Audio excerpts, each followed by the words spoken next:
Hello tout le monde, tout d'abord, صحة رمضانكم, Inch'Allah تصوموه بالصحة والعافية. Je partage aujourd'hui avec vous les recettes que j'ai faites pendant le premier jour du Ramadan. C'est des recettes très simples, rapides à réaliser. Je suis restée un peu dans le soft, on va dire, pour ce premier jour. Une recette de bourek délicieuse, croustillant. Je vous laisse apprécier tout ça en vidéo. Dites-moi en commentaire si vous préférez ce genre de vidéo. Je vais vraiment partager avec vous mon organisation de la journée, enfin de la journée de l'après-midi. C'est vraiment la demi-journée pour préparer tout ça. La première des choses, j'ai commencé par faire bouillir des pommes de terre pour la préparation des boureks. Ça sera à base de pommes de terre, de viande hachée, d'oignons caramélisés, de persil et d'olives. Donc là, j'ai pris 7 moyens oignons, on va dire. 2, je vais les utiliser pour ma recette de shorba et les 5 autres pour les faire revenir et caraméliser à feu doux. Donc là, je prends une sauteuse ou bien une poêle. Vous mettez les 5 oignons hachés, grossièrement bien sûr. Vous pouvez aussi les couper en lamelles si vous le souhaitez. Moi, je fais cette façon, c'est plus rapide. Donc là, j'ai mis de l'huile dans ma sauteuse. Là, j'ai préparé les ingrédients, les épices, les olives dénoyautées un peu piquantes. Je rajoute un petit peu d'huile, car comme vous le savez, pour faire revenir vos oignons, il faut être un petit peu généreux en quantité d'huile. J'ai mis un petit bâton de cannelle, pardon. J'ai mis du sel et du poivre noir. Je vous ai mis un peu les quantités, mais chacun y met en fonction de son goût. Là, je mets à feu doux, bien sûr, je vous montre. Je recouvre et je laisse réduire à feu doux et bien caraméliser. Entre-temps, je rince mon persil. Une chose importante, c'est de remuer de temps en temps vos oignons pour éviter que ça ne crame. C'est très important. Et de bien recouvrir pour qu'ils aient le temps de bien suer. Là, j'ai pris ma marmite pour commencer à préparer la shorba du jour. Ça sera une shorba fric. J'ai mis une cuillère à soupe de semaine, un filet d'huile, bien sûr. Regardez, en même temps, je remue de temps en temps l'oignon. Je rajoute les morceaux de viande. Bien sûr, chacun utilise le type de viande qu'il souhaite. Vous pouvez même mettre, il y a ceux qui mettent du poulet. Moi, je préfère avec la viande rouge. Ensuite, j'ai rajouté 2 oignons hachés, des oignons moyens. Si vous avez un gros oignon, ça suffit, bien sûr. Je mets le tout sur feu doux ensuite.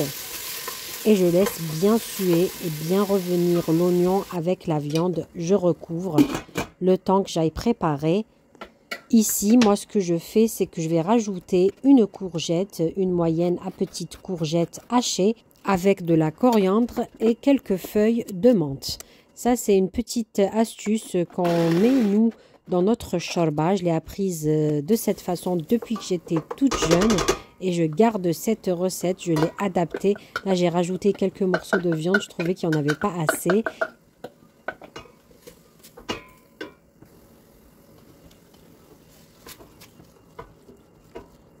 Je rajoute le mélange courgette et bouquet garni, à savoir la coriandre et la menthe.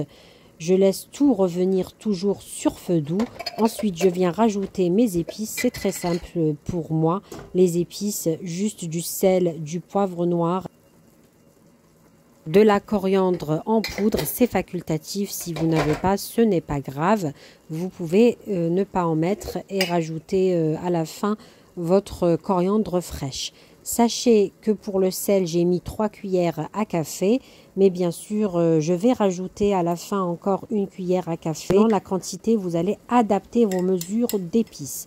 Ensuite, vous rajoutez une bonne cuillère à soupe de concentré de tomates. Moi, ici, j'ai rajouté un mélange entre concentré de tomates et purée de poivron rouge que j'achète chez les Turcs. Je laisse le tout revenir. Entre-temps, je vais préparer ma semoule d'orge. Ici, ce qu'on appelle chez nous le fric. J'ai pris le fric vert. aujourd'hui, un peu épais. Donc l'astuce, donc là je vous ai pris une petite louche, elle n'est pas très grande ma louche, mais c'est pour vous donner à peu près les quantités. C'est l'équivalent de deux louches de fric ou bien de semoule d'orge. Voilà, vous allez venir la rincer, c'est l'une des étapes à faire en tout début de recette de votre shorba. Et vous allez la réserver de côté le temps de faire revenir ici le tout, à savoir mon mélange d'oignons, de viande, de courgettes hachées. Vous venez rajouter le fric en tout début de recette. Entre-temps, je laisse revenir les ingrédients de ma shorba. Là, regardez, remarquez, l'oignon a eu le temps de bien caraméliser. Je rajoute la viande hachée ici. J'ai mis l'équivalent de 400 g de viande hachée. Voilà, j'ai rajouté ensuite.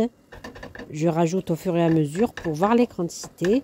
Donc, ce qu'on va faire ici, c'est que sur feu vif, on va bien faire frire notre viande avec l'oignon, mais surtout sur feu vif pour éviter d'avoir de l'eau qui va dégorger.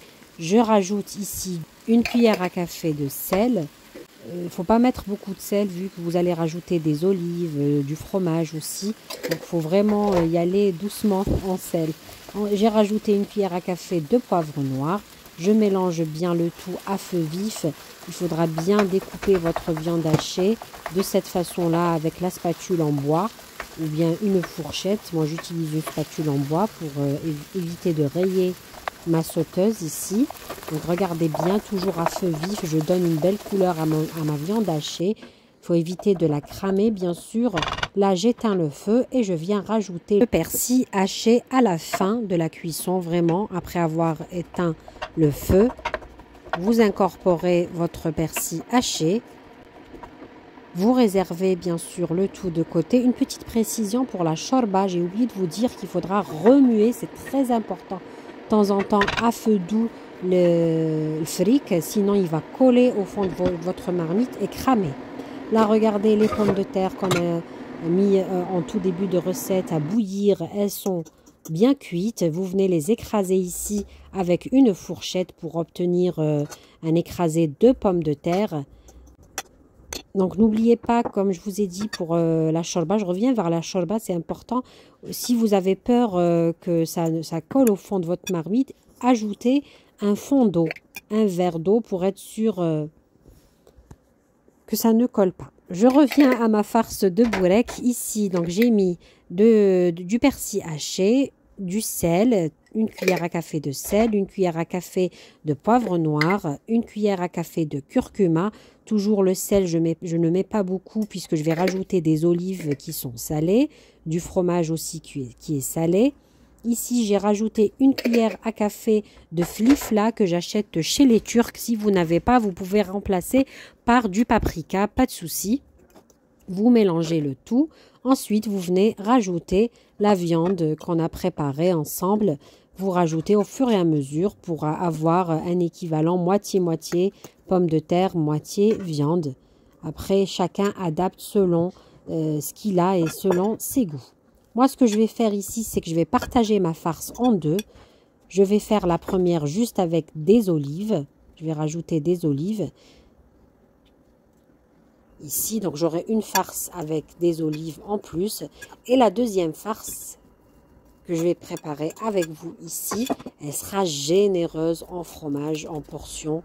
Voilà, fromage en portions, vous prenez, j'ai mis 5 portions pour cette petite quantité. Le fromage fondu ici en portions. Sachez que ça sera vraiment délicieux, généreux en fromage. Moi, j'adore, surtout quand il y a la pomme de terre. J'aime bien mettre une grande quantité de fromage. Je me répète, chacun adapte ses quantités en fonction de ses goûts. Ici, regardez, j'avais rajouté, je ne l'ai pas filmé, mais c'est très important. J'ai rajouté l'équivalent de 3 verres d'eau pour éviter que mon fric ou bien la semoule d'orge ne colle au fond de ma marmite. Et puis de temps en temps, je venais remuer. Ici, j'ai rajouté une boîte de tomates, de coulis de tomates. Si vous n'avez pas le coulis de tomates disponible, vous mettez 5 belles tomates que vous allez hacher et rajouter à votre soupe.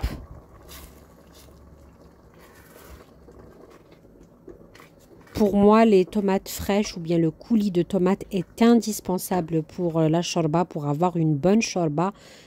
En plus, moi, je ne mets pas trop d'épices. Je mets juste du sel et du poivre noir, comme vous l'avez remarqué, de la poudre de coriandre. Je ne mets pas de ras el hanout ni rien du tout. Là, j'ai mis un bouquet de coriandre et de menthe. J'ai rajouté un autre bouquet de coriandre parce que le premier, il était raplapla, comme dit ma fille. Il était un peu fané. Donc, le temps que mon mari me ramène le deuxième, je l'ai rajouté. Et là, vous venez rajouter de l'eau bouillante, l'équivalent de 2 litres au début. Ensuite, j'ai rajouté 1 litre ici d'eau bouillante pour ma quantité de shorba. Aujourd'hui, il m'a fallu 3 litres d'eau. Oui, 3 litres d'eau bouillante. Et ensuite, parce que moi, j'aime bien rajouter une bonne quantité en tout début de cuisson pour éviter de rajouter et rajouter de l'eau, ensuite perdre toutes mes saveurs. J'ai rajouté une cuillère de poudre de coriandre aussi pour donner plus de goût à ma soupe. Voilà. Je viens recouvrir et bien sûr, je vais laisser jusqu'à cuisson de ma viande et de la semoule d'orge et de mon flic. J'ai rajouté, comme vous le remarquez aussi, une cuillère à café de sel. Je vais recouvrir et laisser cuire. Pendant ce temps-là, je vais m'atteler à la préparation des autres plats qui m'attendent. Par contre, n'oubliez surtout pas de venir remuer de cette façon de temps en temps votre shorba pour éviter que le fric ne colle au fond de votre marmite. C'est très important de venir remuer de temps en temps. Mettez le feu à feu moyen. Là, je viens encore hacher une botte de persil. J'ai un mélange entre 2 types de persil. Vous avez dû le remarquer, le persil frisé et le persil plat. J'aime bien de temps en temps mélanger. Là, je l'ai préparé pour mashlada ou bien shleta, on dit. C'est la salade de meshouia. Comme vous l'avez remarqué, j'ai fait griller mes aubergines et mes poivrons rouges sur le feu. Je les ai nettoyés. Et là, je suis en train de peler 2 tomates que j'ai découpées vraiment en petits cubes, très petits cubes. Ici, je prends l'aubergine. J'ai pris une aubergine que j'ai grillée. J'enlève bien sûr, j'épépine un peu. Ensuite, je viens couper mon aubergine de cette façon. Je la rajoute au-dessus de mes tomates. J'ai pris 2 belles tomates fraîches, bien sûr. Là, les poivrons, 4 poivrons rouges. Moi, j'adore les poivrons rouges. Franchement, surtout ceux que j'achète ici. Ils sont délicieux. Ça, c'est la petite parenthèse. Essayez cette salade meshouia, un mélange entre aubergine et poivrons rouges. Si vous n'avez pas de poivrons rouges, vous pouvez mettre les poivrons verts, bien sûr. Ici, c'est l'équivalent de 4 gousses d'ail hachées. Moi, l'ail, je l'ai prêt, bien sûr. Je vous mettrai en barre de description le lien de comment je prépare mon ail pour toute l'année. Ça me permet de gagner du temps en cuisine. Ici, j'ai mis du sel, du poivre noir, bien sûr, flifla. Si vous n'avez pas flifla, je me répète, vous mettez du paprika doux ou bien fort si vous souhaitez. Et vous venez sur feu vif. Il faut vraiment le faire, cette étape la faire sur feu vif. C'est très important pour éviter d'avoir de l'eau qui va sortir si vous le faites sur feu doux. Donc sur feu vif, on va bien faire griller le tout. J'éteins le feu, je rajoute le persil haché. À la fin, je mélange. Regardez, je fais ici avec la fourchette pour bien écraser tous mes ingrédients. Je réserve de côté, je laisse refroidir. Pendant ce temps-là, ma farce a eu le temps, de bourek a eu le temps de refroidir. Je vais venir façonner mes boureks. C'est ma façon de faire. Je coupe les feuilles de briques en 2 de cette façon. Moi, j'aime pas prendre une feuille entière car je trouve ça bourratif. Ça reste ma propre opinion, bien sûr. Donc, ce que je fais, je coupe en 2. Je réserve les autres feuilles dans un sac en plastique pour éviter qu'elles ne sèchent. Et je prends ma demi-feuille de briques. De cette façon, je vais vous montrer une ou deux boureks, comment je les plie. En largeur, je mets ma demi-feuille de briques de cette façon. Bien sûr, vous mettez la quantité de farce que vous souhaitez. Là, j'ai commencé par la farce à base d'olive. Et bien sûr, vous venez bien serrer. Regardez, je m'aide avec des ciseaux ou une fourchette pour avoir un joli rendu. Moi, c'est important pour moi d'avoir des boureks bien serrés. Vraiment, je ne supporte pas de voir des boureks mal finis, mal serrés. Regardez comment je serre. Et puis, vers les bords, je retourne un petit peu pour avoir un joli rendu.